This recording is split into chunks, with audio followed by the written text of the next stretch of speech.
Hello everyone, welcome to our channel Shiksha Diksha Hindi classes में आपकी Hindi teacher Sonam. आज मैं आपके साथ छायावाद से बहुत महत्वपूर्ण प्रश्नोत्तरी लेकर आई हूँ जो आपकी एग्जाम की दृष्टि से बहुत इंपॉर्टेंट है। और जो भी फ्रेंड्स 9, 10 और 11, 10th का दोनों का एग्ज़ाम देने जा रहे हैं उनके लिए ये बहुत ही इंपॉर्टेंट है। सिर्फ 9, 10 के लिए नहीं है बल्कि 11, 12th का भी जो एग्ज़ाम दे रहे हैं उनके लिए भी इम्पॉर्टेंट है, क्योंकि आपके सिलेबस में आपने सिलेबस देखा ही होगा और सिलेबस में लगा ही हुआ है कि आपको जो है 11, 12th के जो स्टूडेंट जो भी मित्रगण हैं वो उनको पता ही होगा कि आपके सिलेबस में भी हिंदी के चारों जो है काल को पढ़ना है।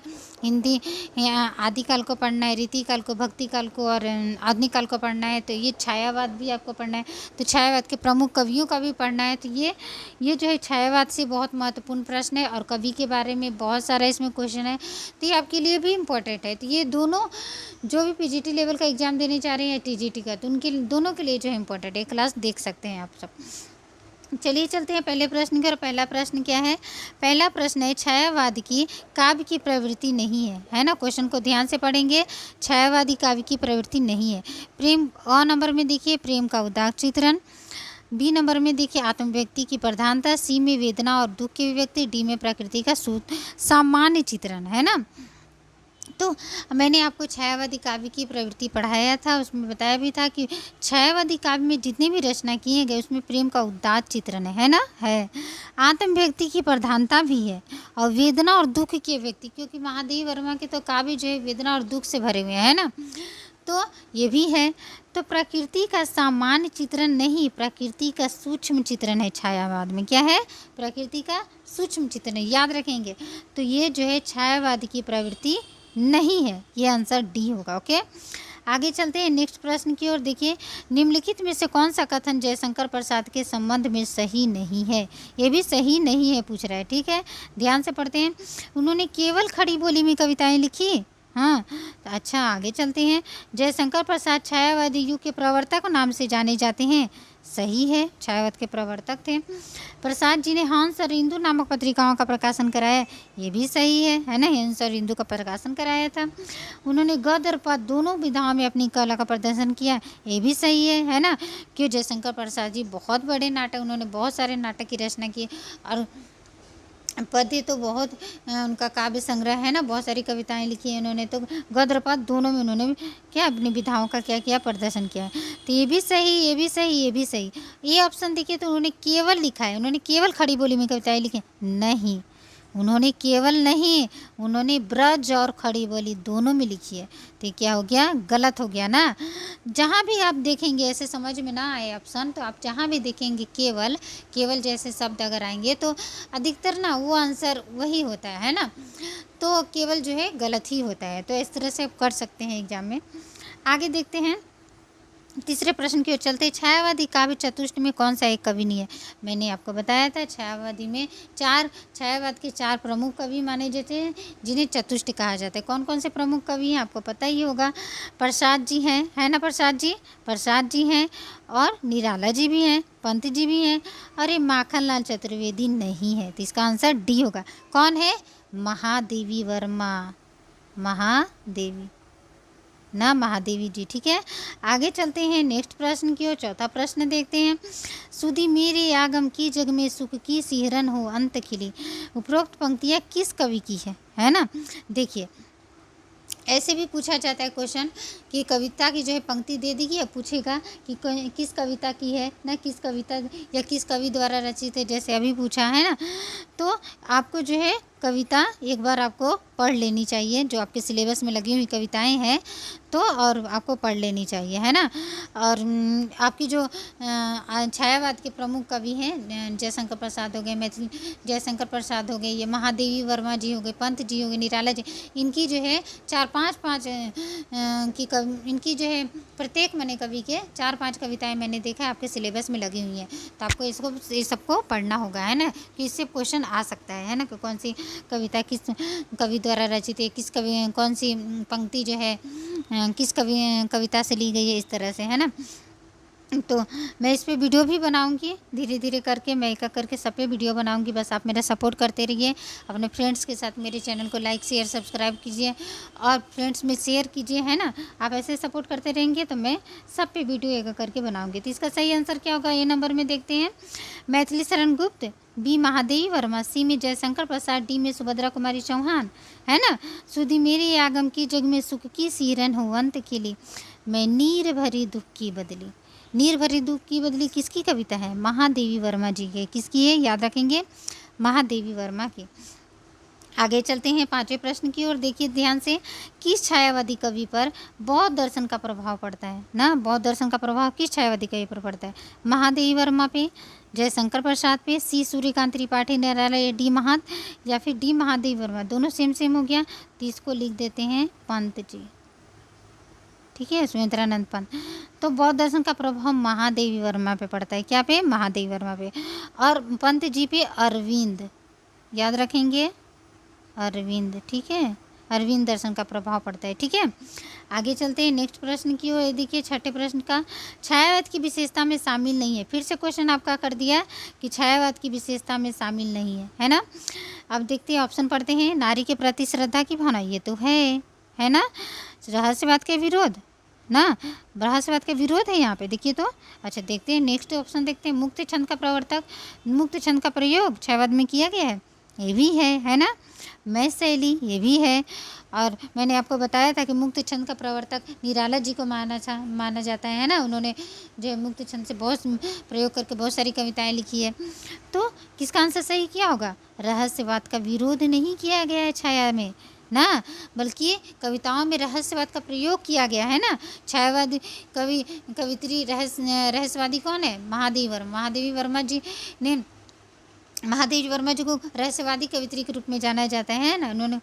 तो ये होगा आंसर, क्या होगा आपका, रहस्यवाद का विरोध गलत है ना, शामिल नहीं है। तो ये आपका सही आंसर होगा। आगे चलते हैं। छोड़ द्रुमों की मृदु छाया, तोड़ प्रकृति से भी माया, बाले तेरे बाल जाल में कैसे उलझा दो लोचन। देखिए पूछ लिया ना इन पंक्तियों के रचनाकार, इन पंक्तियों के रचयिता पूछा है ना। तो इस तरह से आपको पूछेगा कविता, इसलिए आपको पढ़नी पड़ेगी। हाँ तो चलिए चलते ए ऑप्शन में राम नरेश त्रिपाठी, बी में जयशंकर प्रसाद, सी में सुमित्रानंद पंत या डी में सूर्यकांत त्रिपाठी निराला। इन पंक्तियों के रचयिता पंत जी है। सही आंसर क्या होगा, पंत जी, ठीक है। आगे चलते हैं आठवें प्रश्न की ओर। छायावाद की सर्वमान्य समय सीमा क्या है। ए नंबर ऑप्शन देखते हैं 1918 से 36, है ना।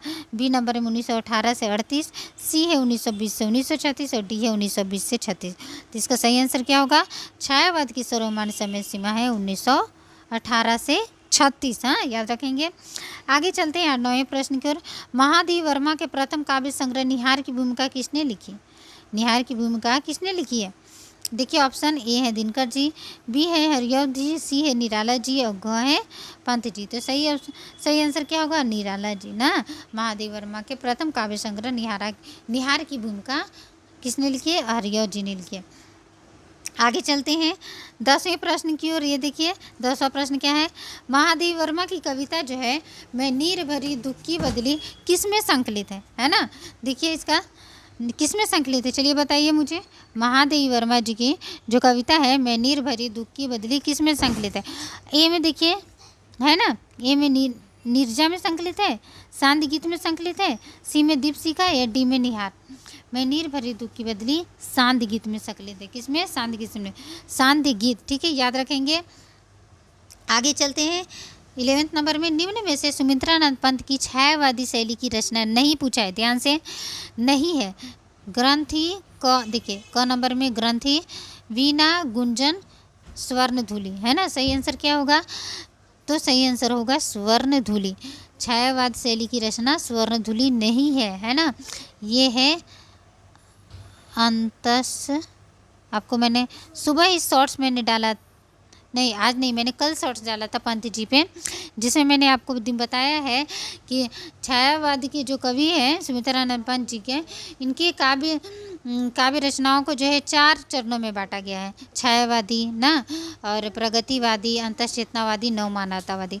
तो गुंजन, ग्रंथि, वीणा, ये तीनों है छायावाद शैली से, तीनों ये छायावादी न शैली की रचना है, लेकिन स्वर्ण धुली अंतःचेतनावादी शैली की है। ठीक है, याद रखेंगे। आगे चलते हैं 12 नंबर में। देखिए, छायावाद शब्द का प्रयोग दो अर्थों में समझना चाहिए। कौन कौन सा? एक तो रहस्यवाद के अर्थ में, जहाँ उसका संबंध काव्य वस्तु से है, और दूसरा प्रयोग काव्य शैली, काव्य पद्धति से ना, काव्य शैली या पद्धति विशेष के व्यापक अर्थ में। ये कथन किस आलोचक है? ये भी मैंने कल पढ़ाया था आपको, जब छायावाद पे डिटेल बताया था उसमें पढ़ाया है मैंने। क नंबर में देखिए डॉक्टर बच्चन सिंह, है ना, कौन? डॉक्टर बच्चन सिंह। ख में रामचंद्र शुक्ल, ग में जगनपति चंद्र गुप्त, और घ है रामस्वरूप चतुर्वेदी। तो सही आंसर क्या होगा? चलिए बताइए, है ना। सही आंसर क्या होगा? रामचंद्र शुक्ल सही आंसर। जब भी आप देखिए कोई भी अगर आपको कथन दिया गया हो और उसमें आप देखें कि काव्य शैली और काव्य पद्धति है ना, तो रामचंद्र शुक्ल को याद रखेंगे, है ना, काव्य शैली से याद रखेंगे, क्योंकि इतना बड़ा जो कथन है सब तो याद नहीं होता है ना, तो थोड़ा छोटा छोटा शॉर्ट ट्रिक से याद कर सकते हैं कि शब्द याद रख ले। अगर काव्य शैली काव्य पद्धति है तो रामचंद्र शुक्ल होंगे ना, तो इस तरह से हम याद कर सकते हैं। ये सब याद करने का तरीका हो गया ना। चलिए, तो ये हो गए रामचंद्र शुक्ल जी। आगे चलते हैं 13वें प्रश्न की ओर। छायावाद के प्रतिनिधि कवि कौन है ना?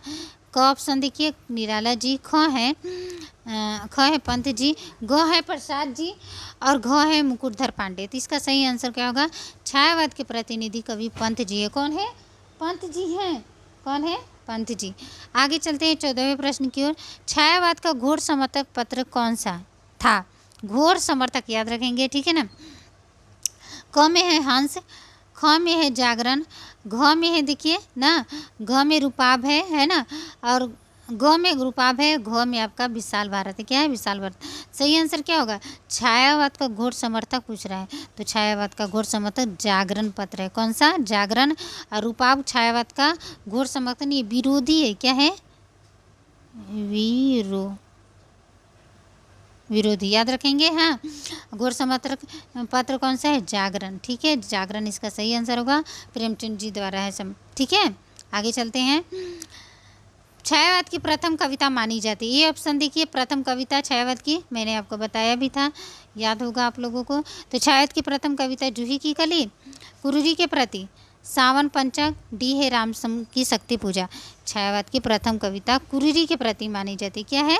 कुरूरी के प्रति, याद रखेंगे। ठीक है, आगे चलते हैं 16 नंबर में। छायावाद की प्रथम काव्य कृति है, देश के प्रथम काव्य कृति है ना, तो छायावाद की प्रथम काव्य कृति है, ये देखिए झरना, ख देखिए ख क ख, ख देखिए पल्लव, ग देखिए निर्जा, या घ देखिए एकलव्य। तो छायावाद की प्रथम काव्य कृति मैंने आपको बताया था झरना है ना, बताया था ना, 1918 में प्रकाशित थी, जिसे छायावाद का प्रारंभ माना जाता है ना। तो इसका सही आंसर क्या होगा? झरना, याद रखेंगे। ठीक है, आगे चलते हैं। निराला की किस दर्शन में आस्था थी? निराला जी की किस दर्शन में आस्था थी?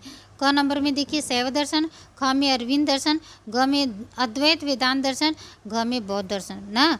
तो शैव दर्शन जी जो है किससे प्रभावित है? शैव दर्शन ये प्रसाद जी, ठीक है, याद रखेंगे। हाँ, शैव दर्शन जो है प्रसाद जी हैं, प्रसाद याद रखिएगा आप लोग। ठीक है, अरविंद दर्शन अभी मैंने आपको बताया ही था, पंत जी। बौद्ध दर्शन आपको मैंने बताया महादेवी जी, है ना, याद रखेंगे महादेवी जी। अद्वैत निराला जी से, ठीक है, निराला ना, याद रखेंगे। आगे चलते हैं 18वें प्रश्न की ओर। छायावाद के आधार स्तंभों का सही अनुक्रम पूछ रहा है ना। 18वें प्रश्न में कौन सा कवि ना प्रमुख, कौन सा कवि जो है सबसे पहले आते हैं, उनका आधार स्तंभ पूछ रहा है कि सही अनुक्रम क्या है। तो इसका सही आंसर क्या होगा? क में प्रसाद, निराला, महादेवी, पंत। इसका सही आंसर ख है। क्या है? ख। देखिए प्रसाद को 1889 याद रखेंगे, 889 है 1889। प्रसाद जी है, निराला है 99, पंत जी है 1900, ये भी आप याद रखेंगे 1900 ना, और ये 1907, ठीक है, 1907। ठीक है, तो आज के लिए इतना ही। फिर नेक्स्ट वीडियो में मैं जो है इसके आगे वीडियो लेकर आती हूँ। अगर आपको जो है ये वीडियो अच्छी लगी हो, आपके लिए यूजफुल हो, तो प्लीज़ मेरे चैनल को लाइक शेयर सब्सक्राइब अवश्य करें। मेरे साथ बने रहने के लिए थैंक यू एवरीवन। मिलते हैं नए वीडियो में नए टॉपिक के साथ। Thank you everyone.